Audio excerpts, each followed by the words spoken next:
우리 여러분들이 알고 있는 율법 하면 무엇을 말씀하십니까?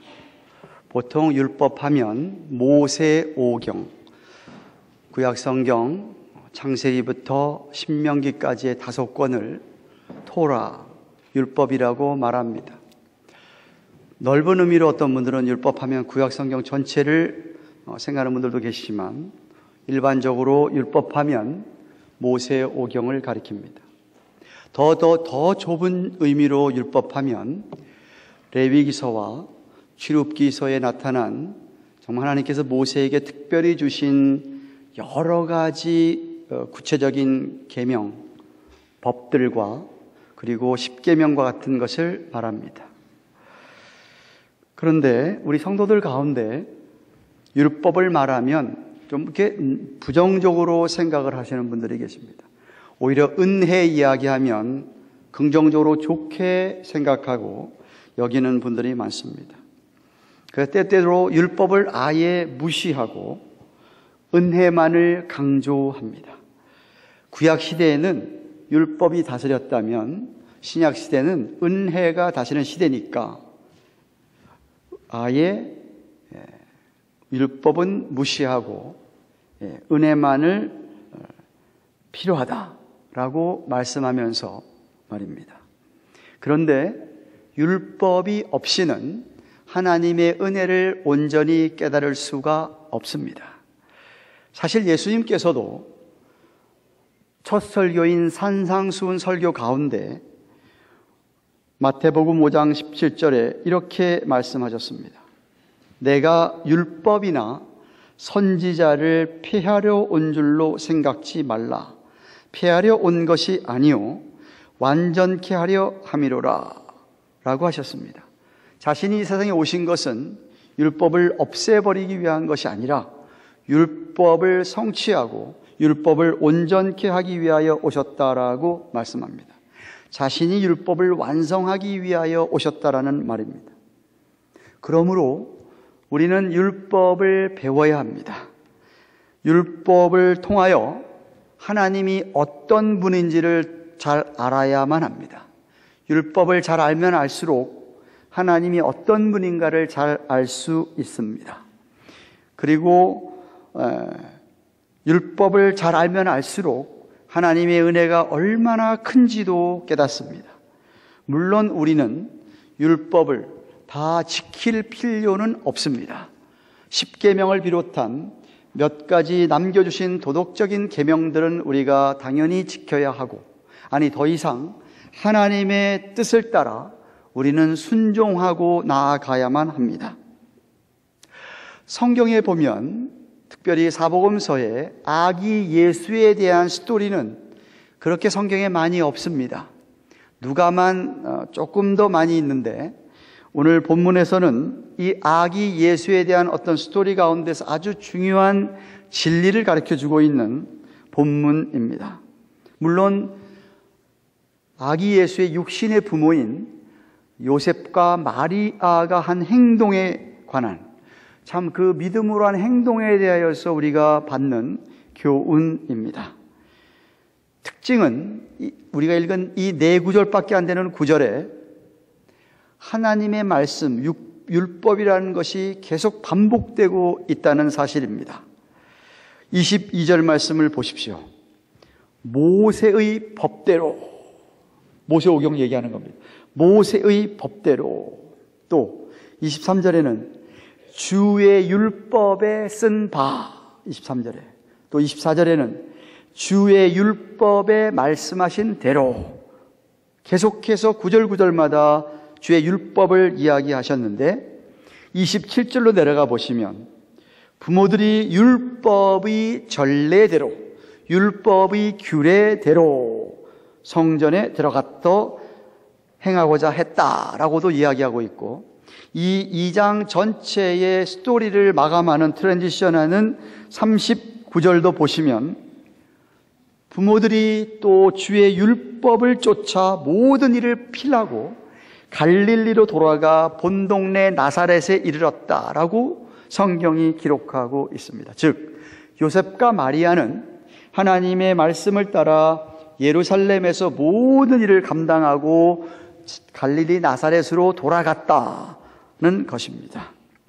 즉 우리 예수님은 아기 예수 때부터 부모님의 도움으로 말미암아 예수님이 말을 배우기도 전에, 예수님이 걷기도 전에 하나님과 언약을 맺은 선택받은 나라의 백성으로서의 율법이 요구하는 것들을 이루셨다라는 말씀입니다. 하나씩 좀 살펴보기 원합니다. 누가는 제일 먼저 여호와 하나님의 명령대로 예수님이 할례를 받으며 그 이름이 정해지는 것을 21절에 기록하고 있습니다. 21절 말씀 보시면 할례할 8일이 되매 하고 그 사이에 할례를 받았다는 사실은 생략이 됐습니다마는 그 이름을 예수라 하라 하니 곧 수태하기 전에 천사의 일컫는 바로라고 하였습니다. 모세의 율법이 있기 훨씬 전 아브라함 때에 믿음의 조상 아브라함에게 하나님께서 명령하시기를 아브라함의 후손은 반드시 난지 8일 만에 할례를 받도록 하였습니다. 하나님과 맺은 언약의 사인, 징표로서 말입니다. 하나님께서 아브라함과 언약을 맺으신 후에 이렇게 명하십니다. 창세기 17장 9절에서 11절입니다. 하나님이 또 아브라함에게 이르시되 그런즉 너는 내 언약을 지키고 내 후손도 대대로 지키라. 너희 중 남자는 다 할례를 받으라. circumcision입니다. 할례를 받으라. 이것이 나와 너희와 너희 후손 사이에 지킬 내 약속, 언약이니라. 너희는 양 피를 베어라. 이것이 나와 너희 사이의 언약의 표징이니라고 하셨습니다. 이 명령을 받은 아브라함은 그래서 22절에 창세기 10장 22절에 이에 아브라함이 하나님이 자기에게 말씀하신 대로 이날에 그 아들 이스마엘과 이삭이 아직 태어나기 전입니다.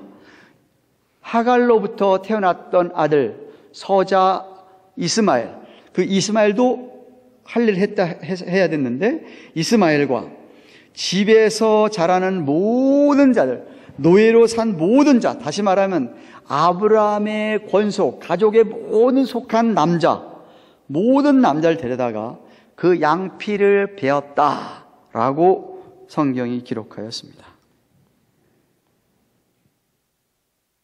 물론 이것이 나중에 새 언약에서는 육체 할례, 육체에다가 할례를 행하는 것보다 훨씬 더 중요한 것이 마음의 할례를 받는 것이기 때문에 성경이 강조하고 있는데, 왜냐하면 육체의 할례를 받은 것으로 자랑하고 우리는 하나님의 자손 선민이다 하고 자랑하던 이스라엘 사람들이 교만하여 하나님을 버리고 떠나가고 배신했던 것입니다.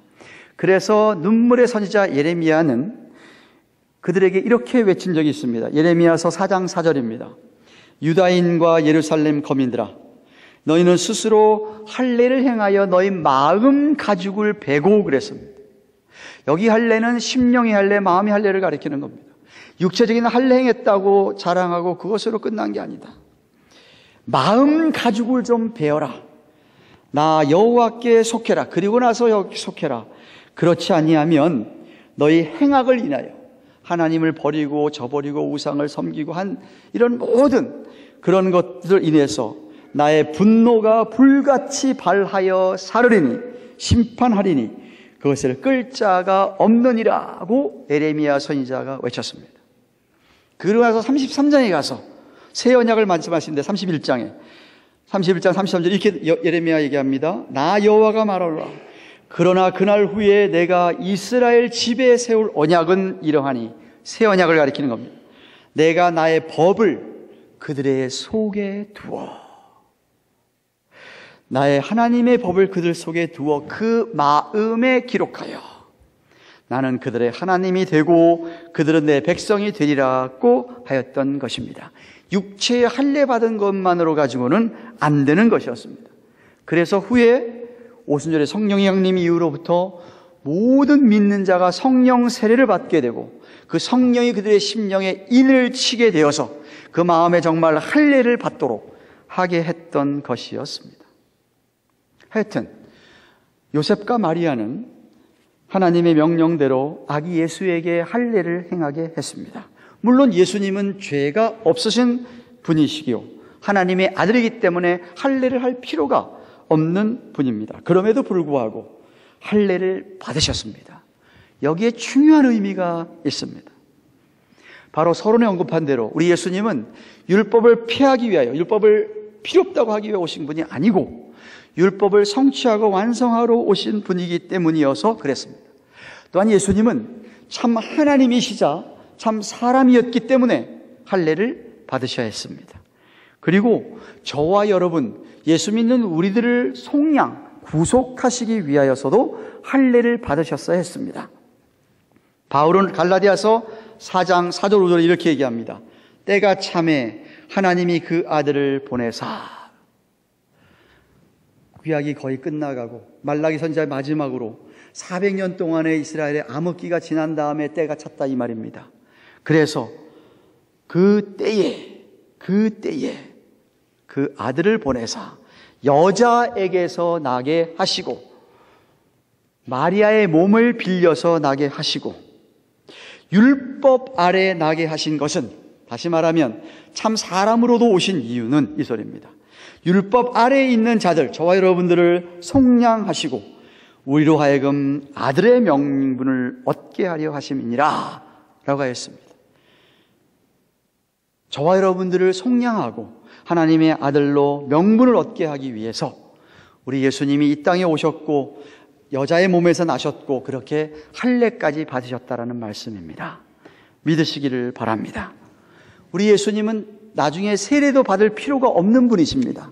그럼에도 불구하고 예수님이 세례를 받으셨습니다. 이것도 마태복음 3장 15절에 우리 예수님이 모든 의를 이루기 위해서 세례를 받았다고 한 것처럼 할례를 받으신 것입니다. 또한 당시 유대인들의 관습은 아이가 할례를 받을 때에 아기 이름을 정해서 주위 사람들에게 알리도록 했습니다. 그래서 요셉과 마리아도 할례 후에 아기의 이름을 예수라고 했습니다. 이유는 임신하여 탄생하기 전에, 예수님 탄생하기 전에 하나님의 천사가 이름을 정해 주었기 때문입니다.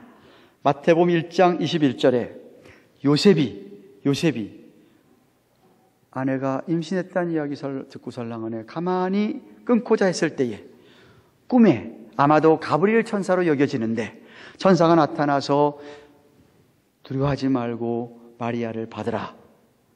아들을 낳을 건다. 성령으로 잉태된 아기다고 얘기하면서 아이를 낳을 텐데 이름을 예수라고 해라. 이는 그가 자기 백성을 저희 죄에서 구원할 자이심이라 하니라고 하였듯이 말합니다. 헬라어의 지저스, 예수, 헤수스는 구약의 히브리어의 여호수아와 동일한 이름입니다. 여호수아란 이름의 뜻도 여호와 is salvation, 여호와가 구원이시다라는 뜻인데 마찬가지로 예수님의 이름도 예수님이 구원이시다, 구원 허락하실 분이다 라는 그런 이름을 받았던 것입니다. 그렇습니다. 예수님께서는 이름 그대로 저와 여러분의 죄 때문에 저와 여러분의 죄를 해결하고 죄로부터 우리를 구원하기 위하여서 오신 분이 바로 우리 예수님이십니다. 그런데 마태복음 1장 21절에 이 세상 모든 사람을 위하여 오신 분이 아니고 자기 백성이라고 분명하게 말씀하고 있습니다. 이 이야기는 우리 아기 예수님이 이 세상에 탄생한 이유는 자기 백성인 하나님을 믿는 사람들, 예수님을 그 마음의 구세주와 주로 영접한 사람들, 하나님을 아버지라 부르며 주님이라고 부르는 사람들을 위하여 오셨다라는 말씀입니다. 오늘날 많은 사람들이, 유니테리안들이 얘기합니다. 우리 예수님 이 세상 모든 사람을 위해서 다 죽었다. 이 세상 모든 사람을 위해서, 모든 사람이 다 구원받는 것처럼 이야기합니다만 대단히 잘못된 비성경적인 말씀입니다. 그렇지 않습니다. 세상은 세상 사람들 다 죄인이라고 성경은 우리에게 가르쳐 줍니다. 세상은 다 죄인이라고 가르쳐 줍니다. 그런데 성경은 또한 그 죄 때문에 온 결과가 무엇이냐면 사망이라고 이야기합니다. 죽음이라고 하는 것이 죄 때문에 왔다라고 얘기합니다. 물론 육신의 죽음뿐만 가리키는 아니라 영적인 죽음도, 하나님과 인간이 완전히 분리된 영적인 죽음도 의미하지만 죄 때문에 찾아온 것이 죽음인데, 하나님께서 우리를 사랑하셔서 그 죄를 해결할 수 있는 길을 여셨는데, 바로 그 길이 예수 그리스도의 십자가, 오직 한 길이라는 말씀입니다. 그래서 요한복음 14장 6절에 예수께서 가라사대 내가 곧 길이요 진리요 생명이니 나로 말미암지 않고는 아버지께로 올 자가 없느니라고 하셨습니다. I am the way, the life, the truth라고, 내가 곧 그 길이고 그 진리고 그 생명이고, 그래서 예수님이 아니면 하나님께로 도저히 갈 수가 없다라고 예수님께서 말씀하셨던 것입니다. 다시 말하면 이 세상에 어느 누구도 사람의 죄를 해결하고 우리의 죄를 용서하실 분은 예수님 밖에 없다라는 말씀입니다. 부처가, 석가가 죄를 해결 못합니다. 공자도 맹자도 해결 못합니다. 마호메트도, 로마 교황이 죄를 해결해 주는 것, 사해 주는 것 아닙니다. 예수님 밖에는 우리의 죄를 해결하실 분이 이 세상에 아무도 없습니다. 그렇게 믿으시기를 축원합니다. 요셉과 마리아는 아기 예수를 할례를 받게 하고 난 후에 율법에 따라 결례의 날이 차서 아기를 데리고 예루살렘 성전에 올라갑니다. 22절 말씀 보십시오. 모세의 법대로 결례의 날이 참에 아기를 데리고 예루살렘에 올라가니 하였습니다. 당시 유대의 산모는 자녀를 낳은 후 율법에서 정한 어떤 기한, 결례 기간이 지나야 그래야 제사장에 가서 규례에 따라서 제사를 드리고 정결케 되었던 것이었습니다. 여호와 하나님께서 모세에게 이렇게 얘기하셨습니다. 레위기서 12장 2절에 3절, 4절입니다. 이스라엘 자손에게 고하여 이르라. 여인이 잉태하여 남자를 낳으면 그는 7일 동안 부정하리니 곧 경도할 때와 같이, 맨스를 가리킵니다. 여자 맨스. 경도 맨스할 때와 같이 부정할 것이요. 그래서 7일 지난 다음 8일째 될 때에 그 아이의 양피를 벨 것이요. 할례를 행할 것이요. 그 여인은 오히려 33일이 지나야 산혈이 깨끗하리니 정결케 되는 기한이 차기 전에는 성물을 만지지도 말고 성소에 들어가지도 말 것이며 라고 하였기 때문입니다. 오늘날 의학적으로도 남자아이의 할례를 행하는 것이 남자에게 건강하다는 것이, 건강에 자라는 것이 증명이 되었고, 여기 여자들이 그러고 나서 약 40일 동안을 지나서 피가 깨끗해진다고 얘기합니다. 여기 산열이 깨끗하는데 그 말 그대로 의학적으로 여자들이 40일이 지나야 정말 피가 온전히 다 깨끗해진다라고 합니다. 성경이 틀림이 없는 정말 진리인 것을 또다시 가르쳐주고 있는 것이에요. 즉 마리아도 아기 예수가 할례를 받고 나서 33일, 만 33일이 지난 후에 아기를 주신 출산에 대한 감사와 헌신의 마음으로 번제와 속죄제를 이제 드리게 되는 것이었습니다. 그때 드리는 제물은 보통 어린 양, 부자들은 소, 그러나 가난한 사람들은 비둘기를 드릴 수가 있었습니다. 율법에 의하면. 그래서 23절 말씀 보십시오. 23절. 이는 주의 율법에 쓴 바 첫 해에서 처음 난 남자마다 주의 거룩한 자라 하리라 한 대로 아기를 주께 드리고 한 것이 바로 감사의 헌신을 의미하는 번제를 뜻합니다. 여기 주의 율법에 써 있다는 것은 출애굽기 13장 2절에 이스라엘 자손 중에서 사람이나 짐승이나 물어나고 초태생, 처음 태어난 것들은 다 거룩히 구별하여 내게 돌리라.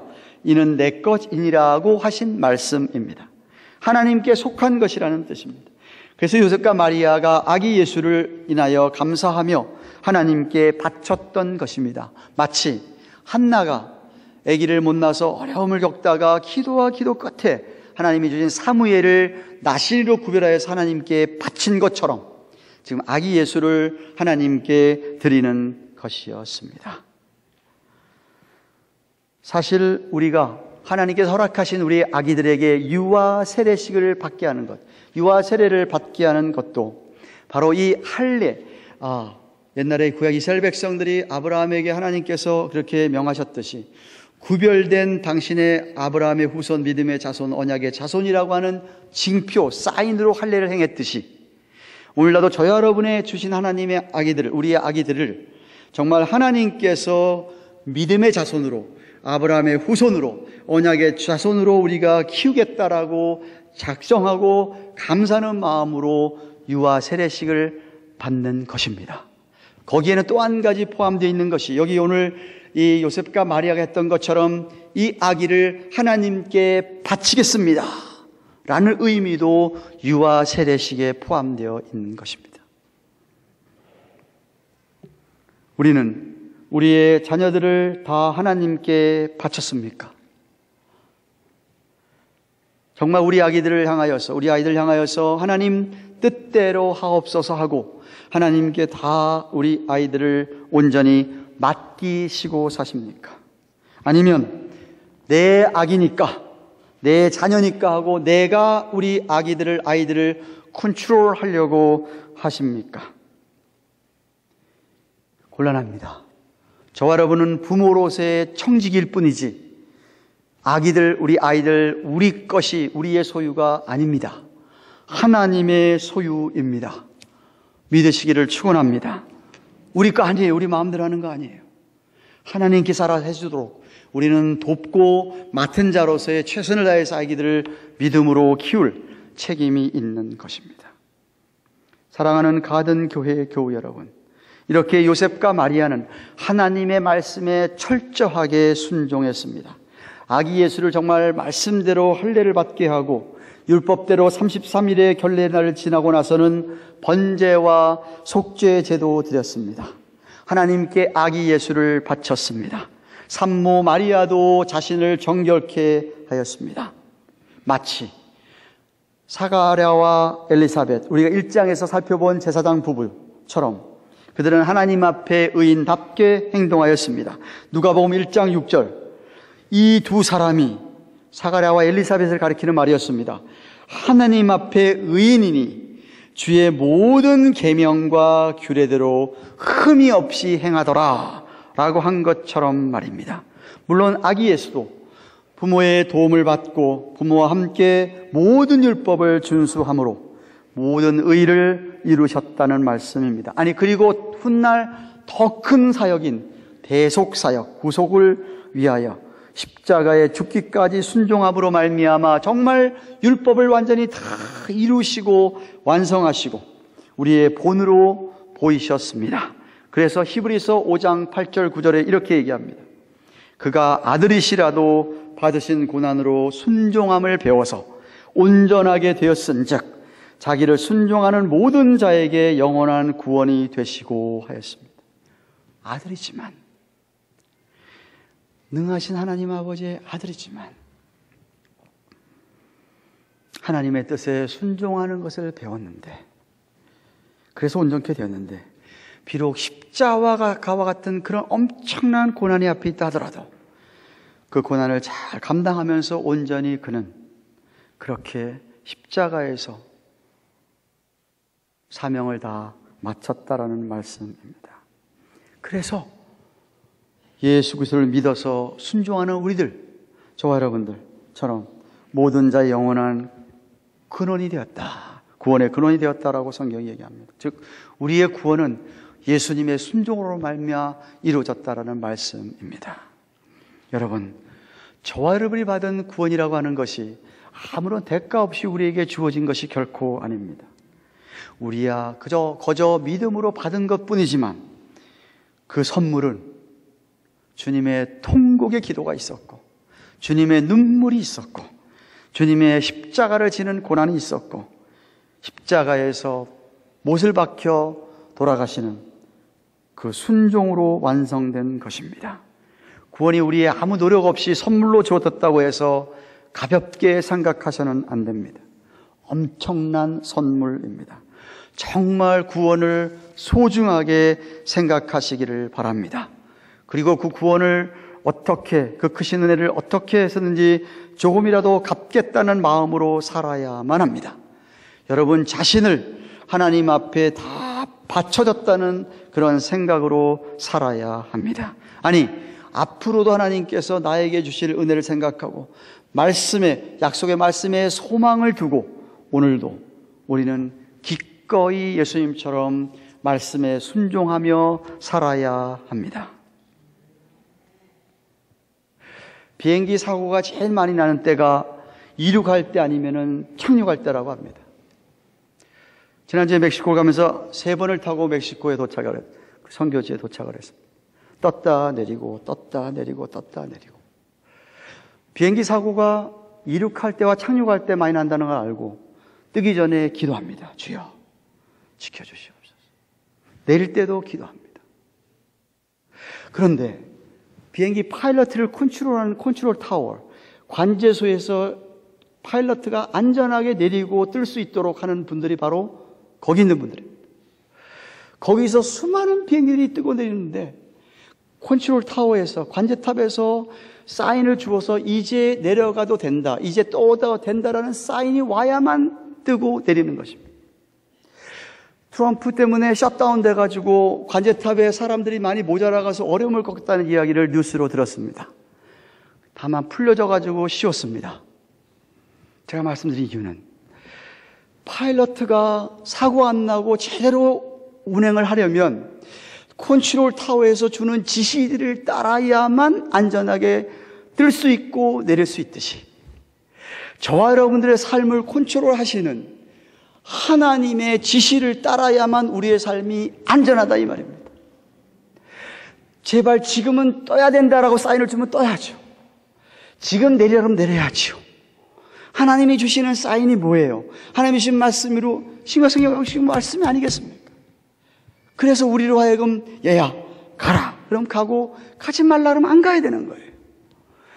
하라 그러면 해야 되고 안 하라 그러면 안 해야 되는 거예요.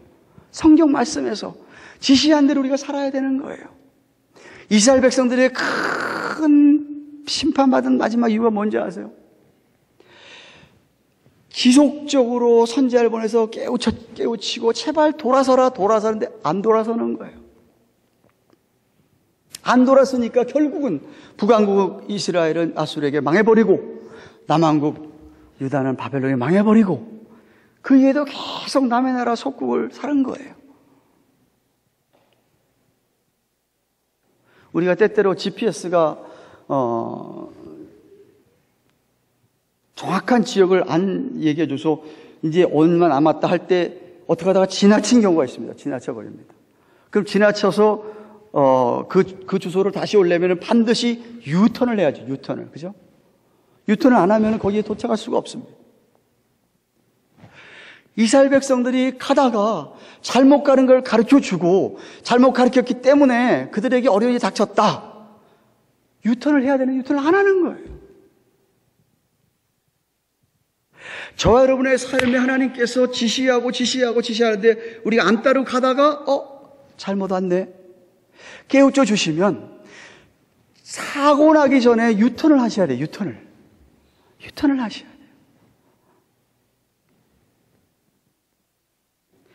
요셉과 마리아는 사가랴와 엘리사벳처럼 율법에서 이야기한 대로 당시까지는 정말 최선을 다해서 아기 예수를 할 것 다 하고 자기도 다 했다는 게 오늘 본문의 내용이에요.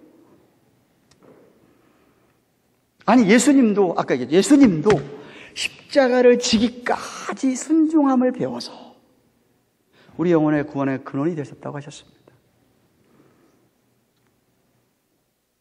저와 여러분은 예수님처럼 정말 우리가 온전하게 순종할 때에 그때에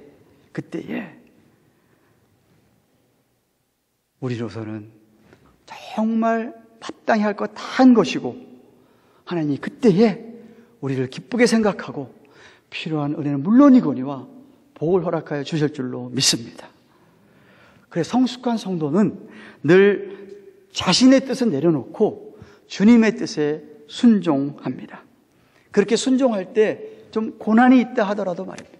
좀 힘든 일이 있다 하더라도 말입니다. 정말 너무나 고통스러워서 내가 통곡을 하고 눈물을 흘리며 정말 그렇게 기도한다 하더라도 말입니다. 근데 그렇지 않고 내 뜻대로만 내 뜻을 고집하고 내가 할 말 다 하고 내 성질을 기질인 대로 다 부리면서 살면 결코 절대로 성숙한 성도, 주님이 기뻐하는 삶을 살 수는 없습니다. 생각해 보세요. 하나님께 바쳐진 제물인데, 우리 아기들 우리 바친다고 했는데, 우리도 다 바쳐진 정말 삶이어야 한다고 했는데, 하나님께 바쳐진 제물이 뭔 말을 하시겠어요? 뭔 말을 하겠어요?